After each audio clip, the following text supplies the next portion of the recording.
프로토콜과 어떻게 상호작용하는지 대출풀을 만들거나 자동화된 마켓 메이킹을 통해 유동성을 늘리는 등의 합성 가능성이 핵심이죠. 아직은 초기 단계예요. 디파이 세계와 현실 세계의 현실 자산 세계 사이에 마찰이 있거든요. 디파이는 완전히 허가 없는 익명 시스템이고 RWA는 허가형이고 지갑 소유자의 신원도 드러나지 않죠. 이 두 세계를 잇는 게 2025년 저희의 우선 과제 중에 하나예요. 그게 실현되면 저는 확신하는데 채택이 폭발적으로 늘어날 겁니다. 그게 주요 가치 제안인가요? 블랙록, JP 모간 스탠리 같은 기관들과 이야기할 때요. 주로 이런 제품의 잠재력 구매자를 민주화하는 데 초점을 맞추잖아요. 물론 여러 가지 제한이 있을 테고 온체인으로 가져오려면 더 높은 수익률을 얻을 수 있고 다른 제품과 합성 가능해서 더 큰 담보화나 대출 기회를 만들어낼 수 있겠죠. 이런 대형 기관들과 회의실에서 대화할 때 그 대화는 어떻게 진행되나요? 예를 들어 우리는 10억 달러 자산 관리자입니다 라고 할 때 어떻게 접근하시고 토크나 펀드를 제안하시나요? 그 대화는 시간이 지나면서 진화했어요. 저는 업계에서 가장 오래된 사람 중 하나예요. 나이로 치면 아닐 수도 있지만요. 회사 시작 시점으로 보면 그렇죠. 처음에 효율성에 초점을 맞췄어요. 이런 기관들은 증권과 원장을 관리하는 기존 방식이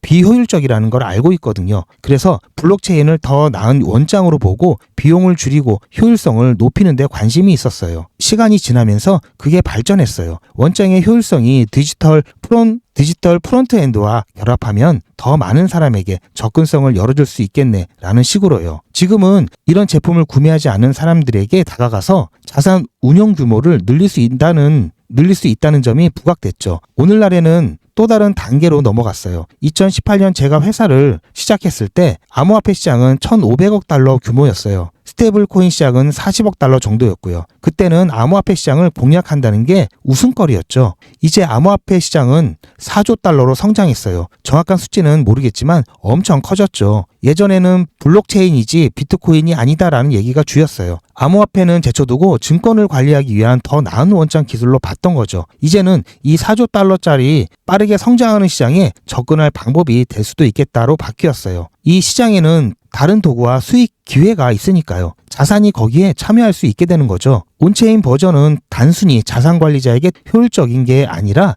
투자자에게도 더 나은 자산이 됩니다. 예전에는 그렇지 않았어요. 그래서 대화가 더 흥미로워졌고 설득하기도 쉬워졌죠. 처음에는 사설 블록체인을 사용하는 사람들이 많았어요. 순전히 더 나은 데이터베이스가 필요하다는 관점이었거든요. 이제는 더 나은 데이터베이스가 아니라 4조 달러짜리 생태계에 접근하고 싶다로 바뀌었어요. 그 생태계에는 제 자산이 참여하지 못했던 수익 기회가 있으니까요. 훨씬 더 매력적이죠. 혁신을 생각해보면은 어느 분야든 두 가지 결과가 있어요. 뭔가를 더 효율적으로 만들거나 이전에는 불가능했던 새로운 걸 가능하게 하거나 역사적으로 효율성만 높이는 혁신은 영향력이 덜해요. 비용을 줄이고 돈을 아낄 수 있지만요. 그게 다예요. 하지만 이전에 못했던 새로운 걸 가능하게 하는 혁신은 크게 성공하죠. 아이폰을 생각해보세요. 아이폰은 더 나은 전화기가 아니에요. 통화 품질이 더 좋은 전화기가 아니에요. 노키아로는 할 수 없었던 수많은 일을 가능하게 했죠. 그래서 아이폰이 성공했고 새로운 산업이 시작된 거예요. 반면에 노키아나 모토로라는 더 저렴하고 음성 품질이 좋은 전화기를 냈지만 새로운 코덱을 넣었다고 끝이에요. 저는 제 오래된 노키아 슬라이드 폰을 그리워해요. 그게 제 첫 폰이었거든요. 그렇게 나이가 많지 않으신데요?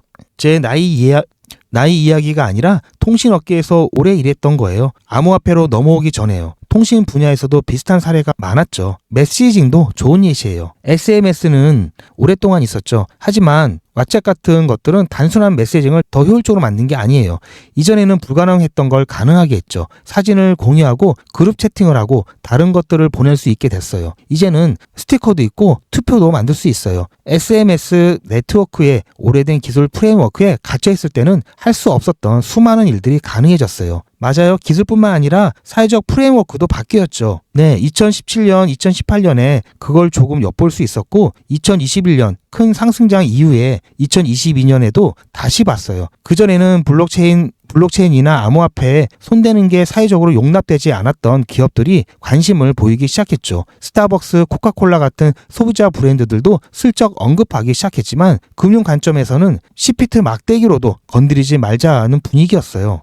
이제는 많이 바뀌었어요. 2017년, 2018년부터 지금까지 기업과 기관들이 진화를 했고 대화도 바뀌었죠. 최근 몇 달만 봐도 규제와 정책이 진화했고 업계 전체에 대한 분위기가 바뀌었어요. 그게 이런 대화에 어떤 영향을 미쳤나요? 2018년을 시대라고 한다면 그때는 사설 블록체인 기술과 효율성에 초점을 맞춰져 있었고 유동성에는 별로 접근하지 않았죠. 맞아요. 이제는 4조 달러 시장이고 스테이블 코인이 제품 시장 적합성을 찾았어요. 디파이가 현실이 됐죠. 유동성과 사용자가 많아졌고 기관들도 그걸 활용하려고 하죠. 네, 이제 3.0 시대에 접어든 것 같아요. 규제와 정책이 다시 적응하고 진화하기 시작했죠. 앞으로 몇 달, 몇 년 동안은 어떤 형태로 발전할지 어떻게 예상하시나요? 금융혁신 글로벌 기관 온체인 딥 유동성을 통해 자본 효율성을 극대화하고 M을 통해 기관의 유동성 스테이킹으로 수익률을 높이고 비트코인을 통해 수조 달러의 자본을 풀어내는 거죠. 이 모든 게 멘틀의 수십억 달러 스테이블 코인과 이 자본이 풀로 보호되고 차세대 은행과 금융기술을 만들려는 숙련된 VC 네트워크로 조율됩니다. 이게 멘틀의 생태계죠. 로빈슨, 먼저 시작해 볼까요? 네, 지금이 강세장인지 아닌지 논쟁할 수 있겠지만 이 공간에서 무언가를 만드는 사람들에게는 채택시장에 가깝다고 봐요. 소시장이라고 할 수 있겠네요. 우선 말하고 싶은 건 웜월 시대에서 지금만큼 의미 있는 제품 채택과 가속도를 본 적이 없다는 겁니다. 실제로 앞으로 나아가는 회사들과 이야기하면서요. 좋은 예로 스테이블 코인을 들었는데 스테이블 코인은 제품 시장 적합성을 찾았어요. 모두가 그걸 깨닫고 있죠. 미국 정부마저 이건 외환 준비 통화 지위에 꽤 좋다고 인식하는 것 같아요. 갑자기 새로운 스테이블 코인 발행이 가속화되고 있죠. USDL, USDG, USD, M0 같은 것들 더 많이 나열할 수도 있을 겁니다. 흥미로운 건 이런 자산들이 온체인에서 발행된다는 주제예요. 우리 사업에 좋은 건 그들이 온체인이라고 할 때 처음에 이야기했던 대로 모든 체인 또는 의미 있는 사용과 유동성이 있는 최대한 많은 체인을 의미한다는 점이에요. 저희는 의미 있는 채택으로 그 어느 때보다 바빠요. 온체인 프로토콜뿐만 아니라 전통적으로 온체인 생태계에 참여하지 않았던 기업들이 온체인에서 효율성을 얻는 방법을 찾고 있죠. 스테이블 코인 형태로 나오기도 하고 결제도 많아요. 작년 말 싱가포르에서 있었던 일을 기억해요. 브레이크 포인트와 토큰 2049 행사가 있었는데 그래비아는 앱에서 스테이블 코인으로 결제를 할 수 있었어요. 제 신용카드가 여행 경고 때문에 막혔는데 스테이블 코인 옵션이 있더라고요. USDC뿐만 아니라 PUSD도 있었어요. PUSD의 채택 곡선이 꽤 빠르다는 게 흥미로웠죠. 저희도 그들과 긴밀히 협력하고 있고요. 로빈슨, 그 경험 정말 흥미롭네요. 네, 기술이 실제로 현장에 쓰이는 걸 보면 업계에 대한 확신이 생기는 순간이죠. 앞으로 그런 경험이 훨씬 더 자주 일어날 거라고 생각해요. 규제에 대해 조금 이야기해 볼까요? 좋아요. 규제 이야기를 기다렸어요. 업계에서 규제와 관련해 두 가지 문제가 있다고 봐요. 첫 번째는 현실 세계 자산이 아닌 디지털 자산 쪽이에요. 이런 자산들이 어떻게 규제받아야 하는지조차 불명확하죠. SEC인가 CFTC인가 거래 플랫폼은 어떻게 규제받아야 하나요? 어떤 사람들은 우리는 규제를 받고 있다고 말하지만 누가 규제하냐고 물으면 제대로 답을 못해요. 어떻게 운영해야 하는지도 모르는 상황이죠. 디지털 자산 규제는 기본적인 질문부터 명확하지 않아요. 내 자산이 상품인지 증권인지 그걸 어떻게 분류하느냐부터 시작이죠. 두 번째는 제대로 분류된 자산이 어떻게 거래되는지 어떤 기관이 거래 플랫폼을 규제하는지예요. 전통시장 구조를 보면 확실히 다르잖아요. 로빈후드는 브로커 딜러 뉴욕 증권거래소 같은 거래소에 연결되고 DTCC 같은 중앙증권 예탁기관이 있고 커스터디언은 분리돼 있어요. 모든 게 분리된 구조죠. 반면에 암호화폐에서는 모든 게 하나의 엔터티로 합쳐져 있어요. 브로커, 딜러, 거래, 마켓 메이커까지 하나가 다 하죠. 규제가 해결해야 할 문제예요. 사기를 방지하는 게 규제 당국의 주된 관심사니까요. 그걸 명확히 정리해야 하죠. 반면에 RWA 쪽은 규제가 꽤 명확하다고 봐요. 카롤로스 맞죠? 네, RWA 99%는 증권이에요. 자산을 증권화하거나 주식이나 펀드 같은 기존 증권을 토큰화하는 거니까요. SEC 관할이라는데 의문의 여지가 없죠. 문제는 다른 데 있어요. 제가 브로커 딜러나 전송 대리인인데 공공 분산형 암호학적으로 안전한 원장 기술을 사용한다고 해서 다르게 규제를 받아야 하느냐예요. 게리 겐슬러 시절이 아이러니했던 게 암호화폐 업계 사람들이 규제에 대해 불평하면 기술이 다르다고 해서 다르게 규제받으면 안 된다고 하더라고요. 주식 같은 전통자산과 비교해서 예외를 만들려는 시도를 막았죠. 저희 같은 브로커 딜러 전송 대리인에게는 너희는 다른 원장 기술을 쓰니까 다른 라이센스가 필요하다라고 했어요. 제 입장은 심플이에요. 저는 원하는 원장 기술을 쓰고 싶을 뿐이에요. 규제 당국은 기술로 규제하면 안 되고 고객 보호 규칙, 정보 공개 같은 걸로 규제해야죠. 제가 제공하는 제품에 맞춰 투자자를 보호하고 자산을 잃지 않게 하고 어디 있는지 항상 알 수 있게 하고 투자자가 뭘 사는지 알게 하면 되는 거예요. 블록체인에 저장하든 다른 데 저장하든 그건 제 문제고 고객 보호와 규칙을 준수하면 된다고 봐요. 이번에는 좀 달라질까요? 이번에 다를 거라고 기대하는 이유가 두 가지예요. 첫째, 과거의 미결정이었거나 불확실했던 것들에 대해 진지하게 결정을 내리려고 하고 있죠. 둘째, 태도가 바뀔 거라는 점이에요. 사람마다 규제가 어떻게 적용되는지에 대한 관심이 다르잖아요. 순전히 사기를 치는 사람들 빼고요. 다른 사람들은 SEC나 모두가 계속 단속해야 된다고 생각해요. 우린 공간에 그런 사람들이 꽤 필요하니까요. 우리 공간에 그런 사람들이 꽤 필요하니까요. 하지만 나쁜 의도 없이 자기 해석에 따라 행동하는 사람들은 다르게 다뤄야죠. 규제 당국이 그냥 고소부터 하는 게 아니라 대화를 시작하고 대화 끝에 규제를 어겼다고 판단이 되면 알려주고 수정하게 해야 해요. 그래도 안 되면 그때 강제 조치를 취하는 거죠. 사기라고 판단되는 걸 막기 위해서라면 당연하겠지만 처음부터 강경하게 나갈 필요는 없다고 봅니다. 로빈슨, 사람들이 왜 그렇게 하는지 설명할 기회를 주는 거예요. 근본적으로 사고방식의 전환이에요. 이전에는 굉장히 폐쇄적이었죠. 지금은 열린 마음으로 혁신의 기회를 고민하려고 해요. 겐슬러 시절에는 강제 집행을 통한 규제였는데 그건 지속 가능하지도 않고 혁신에 너무 폐쇄적인 접근이었어요.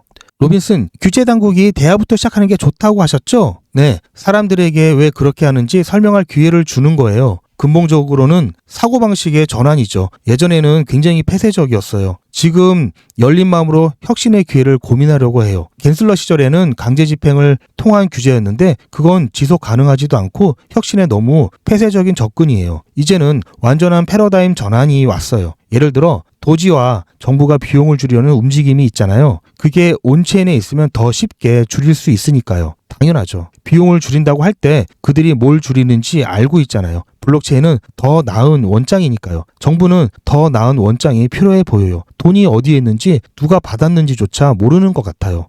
맞아요. 모든 걸 한 팀에서 통합해서 추적하기 쉽게 공유되는 원장이 필요할 거예요. 그게 블록체인이 될 수도 있죠. 하지만 모든 걸 블록체인으로 고칠 필요는 없어요. 때로는 제대로 된 추적 시스템이나 데이터베이스만 있으면 되는데 그런 것도 없는 것 같아요. 요즘 그런 대화를 나눴다고요? 네, 며칠 전에 했던 대화인데 종이 문서에 블록체인으로 넘어가는 게 엄청난 도약이 될 수 있을 거라는 생각이 들었어요. 종이에서 데이터베이스, 디지털 블록체인으로 단계적으로 갈 거라 생각을 했지만 0에서 4로 바로 간다면 제발 그렇게 하자고 이론적으로 생각해보면 실험적으로 만약에 그런 일이 실제로 일어난다면요. 여러분들은 블랙록 같은 주요 금융기관들과 재무부 채권을 토큰화하고 있잖아요. 더 위로 올라가면 어떨까요?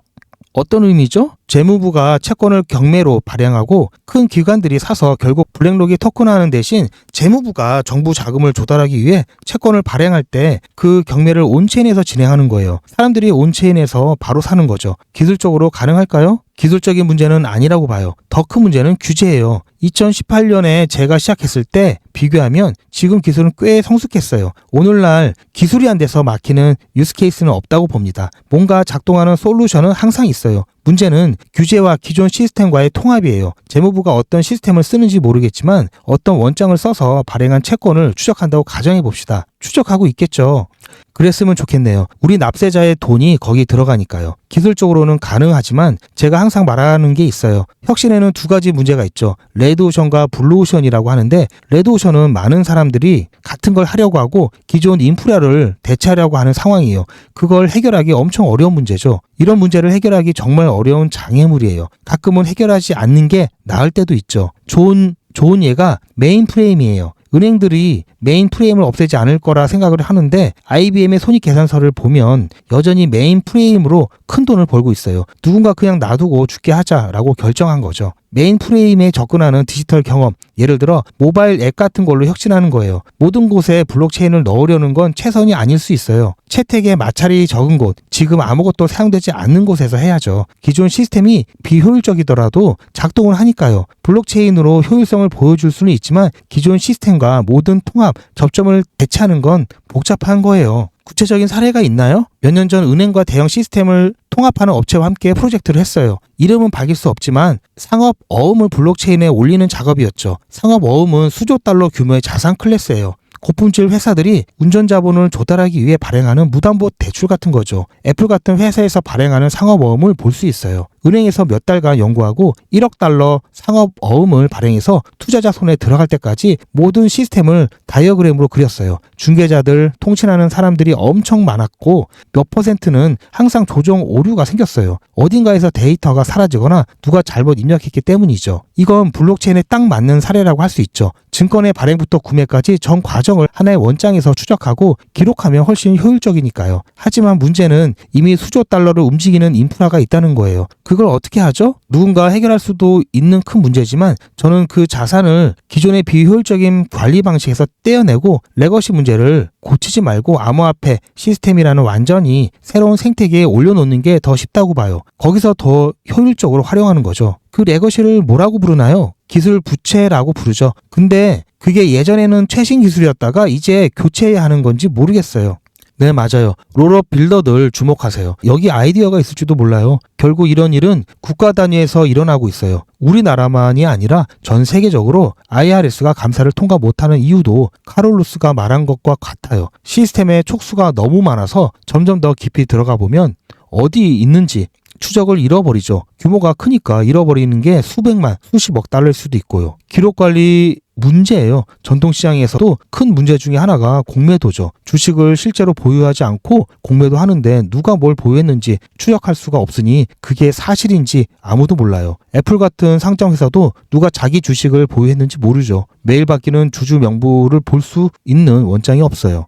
맞아요. 브로커, 딜러, OTC 데스크 등 다 파편화되어 있죠. 그러다 보니 발행된 주식보다 더 많은 주식이 시장에 있는 경우도 있고 그런 문제가 계속 생겨요. 원장이 있어서 기록을 관리할 수만 있다면 이라고 생각이 되죠. 정부 결제 시스템도 마찬가지라고 봐요. 카를로스, 정부가 누가 얼마를 받았는지 정확히 모를 정도로 원장이 없다는 말씀이시죠? 네, 블록체인이 이 시스템에 엄청난 도움을 줄 거라고 제안을 하는 거예요. 하지만 그걸 구현하는 건 정말 큰 과제라 시도조차 하지 말아야 할까요? 잘 모르겠어요. 사례별로 봐야죠. 아무것도 없는 곳에서 처음부터 시작할 때 최고의 기술, 그러니까 블록체인을 사용할 수 있어요. 그렇죠. 하지만 어떤 경우에는 데이터베이스가 제대로 연결되지 않았거나 결제를 제대로 기록하지 않은 문제일 수도 있죠. 정확히 어떤 문제가 있는지는 모르겠지만 레거시 인프라를 다룰 때는 간단한 문제가 아니에요. 그건 확실해요. 맞아요. 제가 농담 삼아 기술 부채라고 했는데 정부를 기업처럼 보면은 기술 부채뿐만 아니라 인력 부채도 있어요. 레거시 시스템이나 20년, 30년,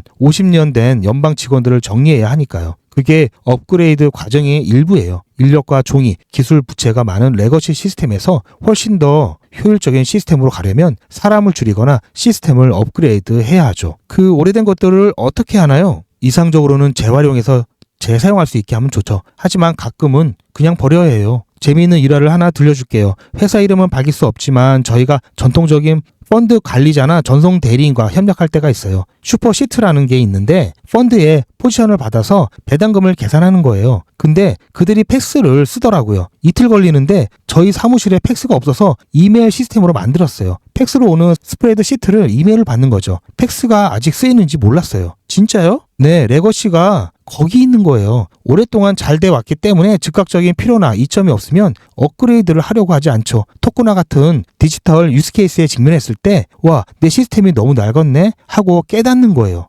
또 다른 사례로는 저는 도어대시에서 몇 년 일했는데 레스토랑을 현대화하는 게 저희 역할 중 하나라고 느꼈어요. 처음 시작했을 때 팩스를 쓰는 레스토랑이 얼마나 많은지 놀라웠어요. 전화 주문이나 웹사이트 주문이 팩스로 오고 그걸 정리하더라고요. 불편할 정도로 많았죠. 저희는 팩스를 효율적으로 받게 하고 드라이버가 제 시간에 도착할 수 있도록 시스템을 설계하느라 애썼어요. 결국 주문 판매 시스템으로 사업을 확장해서 레스토랑을 현대화했죠. 요즘 레스토랑에 가면은 아이패드 아키텍처를 많이 보잖아요. 예전에는 여러 개였는데 이제 통합됐죠. 레스토랑이 그렇다니 놀랍네요. 네, 민간 부분의 레스토랑이 그 정도면 공공 부분과 그 안의 기관들은 어떨지 상상이 가죠. 카를로스 말대로 사례별로 접근해야 한다고 완전히 동의해요. 레스토랑은 효율성을 높이고 현대화하고 싶어서 한다고 믿어요. 정부는 잘 모르겠네요. 효율성을 높이고 낭비를 줄이고 간소화하려는 사람들이 있을 거예요. 하지만 일부는 의도적으로 비밀을 유지하려고 해요. 공개 원장에 올리면 아무도 승인하지 않을 결제가 계속 통과되게 하려고요. 그래서 사례별로 접근해야 해요. 어떤 건 쉽게 구분할 수 있고 어떤 건 사회적 증명과 합의가 더 필요하죠. 큰 변화를 일으키려면요. 여러분은 여러 전선과 부분에서 좋은 싸움을 하고 계시네요. 나와주셔서 정말 감사드립니다. 재미있는 싸움이었죠. 정말 즐겁고 롤러코스터 같은 여정이네요. 오르내림과 반전이 많아요. 맞아요. 초대해 주셔서 감사하고요. 지금까지 성공 축하드려요. 지켜보는 게 놀랍습니다. 여러분 정말 감사합니다.